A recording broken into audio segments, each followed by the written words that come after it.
est à lui seul une légende. We didn't need dialogue. We had faces. I'm the greatest star of them all. It's a return to the millions of people who have never forgiven me for deserting the screen. Ladies and gentlemen. Vous écoutez Close-Up Dramatique, le balado sur les actrices de l'âge d'or d'Hollywood. So they opened their big mouths and out came talk. I must get ready for my scene. No, you can't leave me, you can't. Tell him without me, he wouldn't have a job. Le 27 mars 1916, Gloria Svensson se marie pour la première fois. Elle a seulement 17 ans. Les choses se sont passées très vite pour la jeune actrice débutante. Elle ne se doutait pas que ce premier mariage sera une catastrophe immense et lui fera vivre l'un des épisodes les plus traumatisants de sa vie. I'm a wide girl. Hollywood lui doit beaucoup. I never did anything spectacular. I call myself Big Mouth. Jason Duval avec vous pour ce nouvel épisode de Close-Up Dramatique. Deuxième fois que je vous parle de Gloria Svensson dans le balado, immense star des années 20 qui va à peu près tout faire. Aujourd'hui, je me concentre sur l'un de ses très nombreux mariages. En fait, c'est de son tout premier dont je vais vous parler. Un mariage qui va sortir un peu de nulle part. Quand je faisais mes recherches sur tous les sites, j'étais toujours un peu pris par surprise par l'information. On explique comment ils se sont rencontrés et là, boum, ils se marient. C'était un peu surprenant. Ça donne l'impression qu'elle a rencontré son premier mari et le lendemain, mariage. Mais avant de vous parler de cette première noce, où était Gloria Svensson dans sa carrière en 1915? Sunset Boulevard was my own life. When she made a reported $1 million a year. One of the most glamorous women of silent or talking pictures. Profile of a legend. Why she flickered out of pictures. Thank goodness. It was a success. They don't make faces like that anymore. En 1915, la future star du cinéma est loin d'être hyper connue. En fait, elle est même pas une débutante. À seulement 16 ans, elle démontre une grande ambition. En plus, l'industrie la connaît déjà très bien parce qu'elle tourne autour depuis un bon moment. Cette année-là, en 1915, Gloria est engagée par quelques studios, aussi petits soient-ils, en tant que figurante. Elle fait partie des centaines et si c'est pas des milliers de jeunes femmes engagées pour apparaître quelques secondes à une table de café, dans le hall d'un hôtel ou encore à une fête souvent luxueuse, disons-le. Toutes ces figurantes ont l'ambition de devenir la prochaine Lillian Gish, Mary Pickford ou encore Mabel Normand. Gloria Svensson fait bien évidemment partie de ce lot. Elle va signer avec le studio SNA, un studio bien connu. Son contrat est très surprenant. Je le rappelle, je le répète, elle est seulement figurante. Et pourtant, avec la SNA, elle va gagner $13,25 à la semaine. Une somme que même certaines actrices bien établies ne peuvent pas se vanter de gagner. Ça équivaut à environ $405 par semaine aujourd'hui, en 2024. Une grande somme pour l'époque. En 1915, en signant avec le studio SNA, elle fait la rencontre de Wallace Beery. Wallace Beery sera très intéressé par la jeune actrice, au point de la faire engager dans l'un des studios les plus importants de l'époque.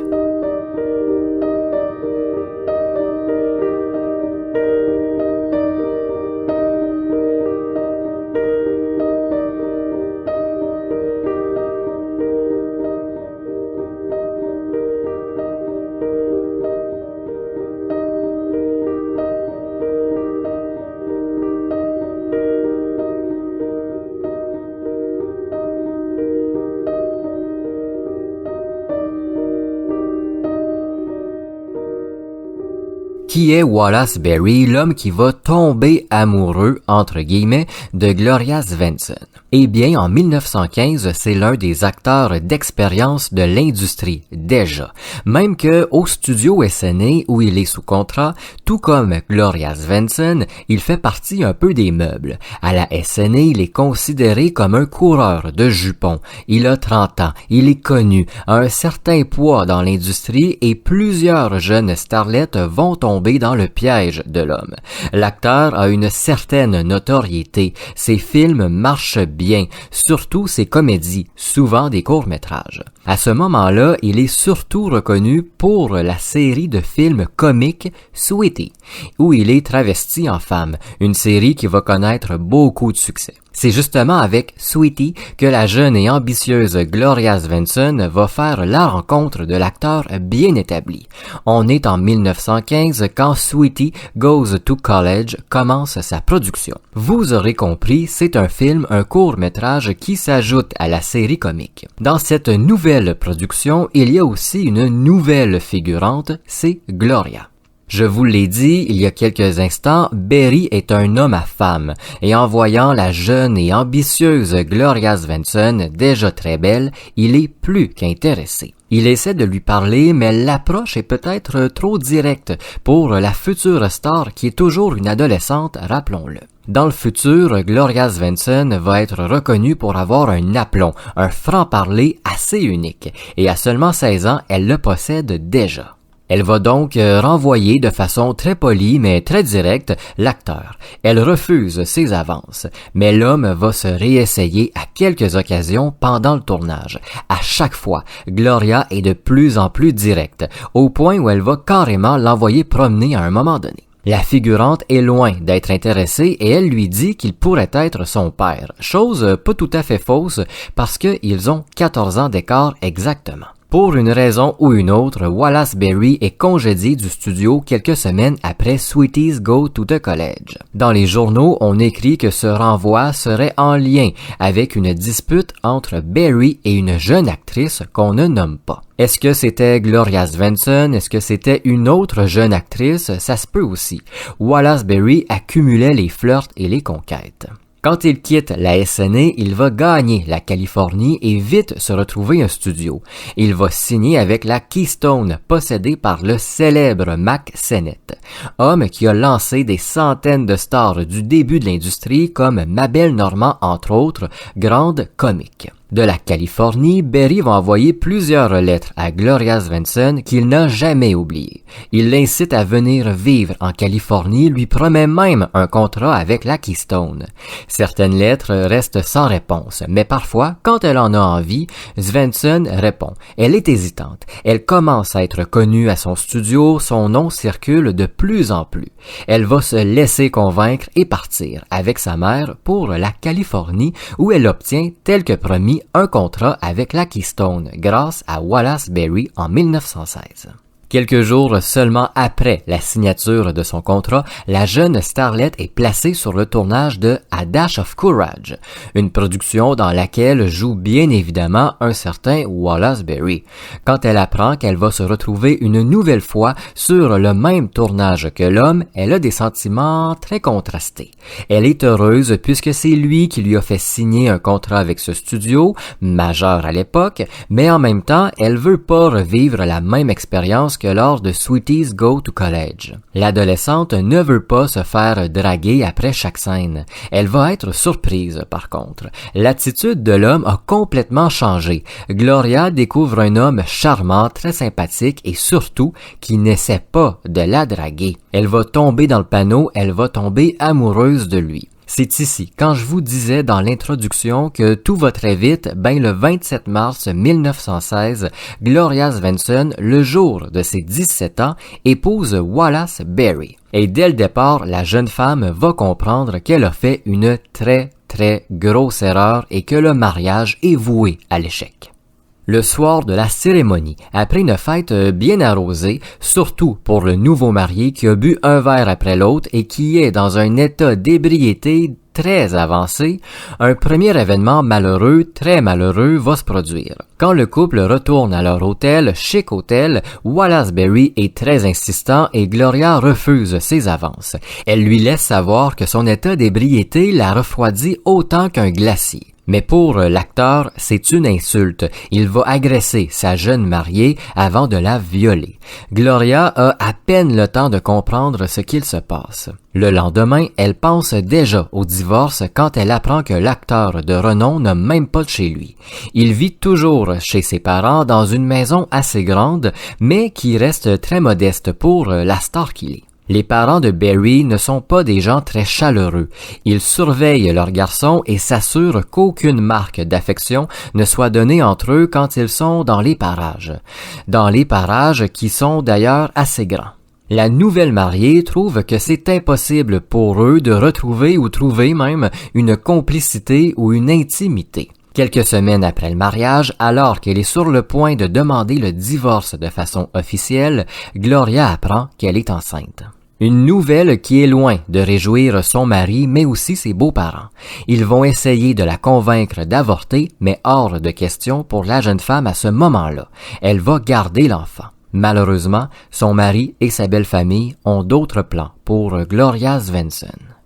En 1916, quelques semaines après son mariage désastreux avec Wallace Berry, Gloria Svensson apprend qu'elle est enceinte de l'homme. Même si elle pense au divorce depuis plusieurs jours déjà, elle décide de garder l'enfant contrairement à la volonté de son mari et de sa belle famille. Par contre, ce qu'elle ne sait pas, c'est que sa belle famille a un autre plan pour elle. Un matin, après avoir mangé la veille un plat préparé par sa belle-mère, Gloria Svensson se réveille dans un piteux état. Elle a des douleurs aiguës au ventre, mais à ce moment-là, elle pense que c'est des crampes de grossesse. Elle comprend très vite qu'elle est incapable de se lever. L'actrice va demander à son tendre mari, d'aller lui chercher quelque chose, un médicament, pour soulager ses douleurs. Chose qu'il va faire. Il revient quelques minutes après avec plusieurs pilules qu'elle va ingérer sans poser de questions. Elle faisait quand même confiance à son mari. Elle aurait peut-être pas dû, parce que quelques minutes plus tard, elle tombe inconsciente. Quand elle se réveille, quelques quarts d'heure plus tard, elle a une infirmière au-dessus d'elle qui lui annonce qu'elle a perdu son sang pendant qu'elle baigne dans ses draps couverts de sang. Très grand drame pour la future star, qui comprend qu'on l'a forcée à avorter. Avec son fort caractère qui va, enfin, j'ai envie de dire, ressurgir, une violente dispute va éclater entre Gloria Svensson, Wallace Berry et ses beaux-parents. Dans ses mémoires, Gloria Svensson explique qu'elle croit que l'homme et sa famille ont tenté de l'empoisonner soit avec le repas de la veille de l'avortement ou avec les nombreuses pilules qu'elle a ingérées. Ça reste une possibilité, mais une chose est sûre pour l'actrice légendaire, Wallace Berry l'a forcé à avorter de la pire façon avec un plan bien ficelé, machiavélique plan, disons-le. Gloria explique aussi plusieurs années après qu'elle a appris que son ex-mari a obtenu les médicaments auprès d'un ami pharmacien, très professionnel ce pharmacien. Des médicaments qu'il savait être très très forts au point de tuer quelqu'un ou du moins de solidement l'assommer pendant plusieurs minutes voire des heures. Elle écrit que c'est l'épisode le plus traumatisant qu'elle a vécu dans sa vie, du moins l'un des événements qui va la marquer le plus, lui laisser une trace toute sa vie, qu'elle a eu quand même pas mal de misère à refaire confiance après ça et on la comprend. Revenons en 1916.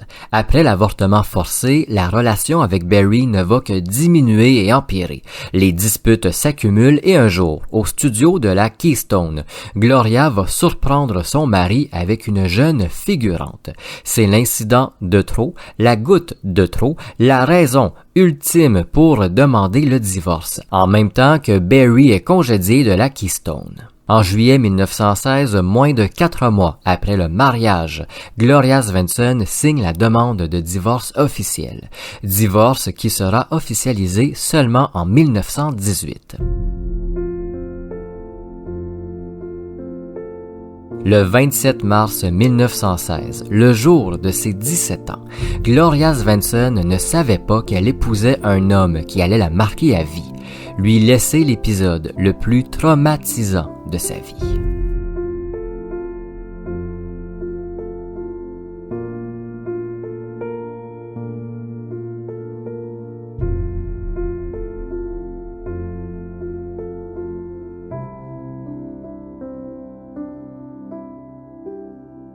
Merci d'avoir écouté Close-Up Dramatique. Si vous le voulez, vous pouvez laisser une note à cet épisode ou même au balado, peu importe la plateforme d'écoute. N'hésitez pas à laisser un commentaire, ça aide grandement au référencement de Close-Up Dramatique et ça ouvre la discussion. On se retrouve très bientôt pour un nouvel épisode.